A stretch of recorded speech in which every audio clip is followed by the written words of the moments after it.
वहीं भोपाल में पार्षद की पिटाई पर सियासत गर्मा गई है। पार्षद पर छेड़खानी के आरोप में महिलाओं ने सड़क पर मारपीट शुरू कर दिया, जिसका वीडियो वायरल होने पर कांग्रेस प्रदेश प्रवक्ता स्वदेश शर्मा ने कहा कि बीजेपी पार्षद का असली चेहरा सामने लाने जमहूरियत की जनता न्याय की है। पार्षद पर सख्ती से कार्रवाई होना चाहिए। वहीं बीजेपी प्रवक्ता शिवम शुक्ला पार्टी की सफाई में कहा कि बीजेपी हमेशा महिलाओं के सम्मान के लिए काम करती है।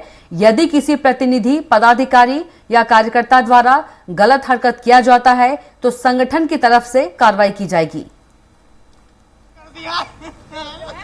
देखिए, भारतीय जनता पार्टी संगठन में किसी भी कदाचरण के लिए कभी कोई स्थान नहीं रहता। अगर कोई व्यक्ति इस प्रकार के काम को करता है तो उसके ऊपर पार्टी अपने स्तर पर भी कार्रवाई करती है और इसके साथ ही साथ हमारा कार्यकर्ता हो या प्रदेश का कोई अन्य नागरिक, हमारी सरकार उसके ऊपर विधि सम्मत जो भी कार्रवाई रहती है उसको करने का काम अनेक बार करती है। और इसके साथ ही साथ यह वो जो पूरा प्रकरण सामने आया है उसमें स्थानीय नेतृत्व की ओर से, जिले की टीम की ओर से संबंधित व्यक्ति से नोटिस तलब कर जवाब मांगा गया है और पूर्णतः भारतीय जनता पार्टी सुनिश्चित करने जा रही है कि महिलाओं का जो सम्मान है उसको सर्वोपरि रखा जाए और संगठन की ओर से कभी भी कोई ऐसा काम न हो जिसके कारण शर्मसार होना पड़े। और इस दिशा में पार्टी का संगठन बहुत गंभीर है और लगातार उस पर एक्शन ले रहा है।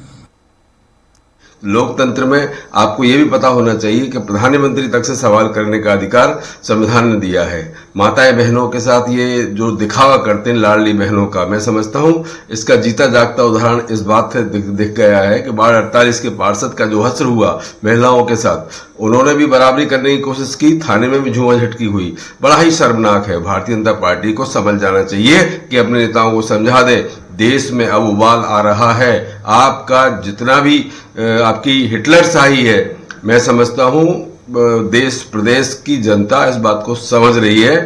एक सबक के रूप में भोपाल की इस घटना को लेकर भारतीय जनता पार्टी को अपने आप में सुधार करना चाहिए।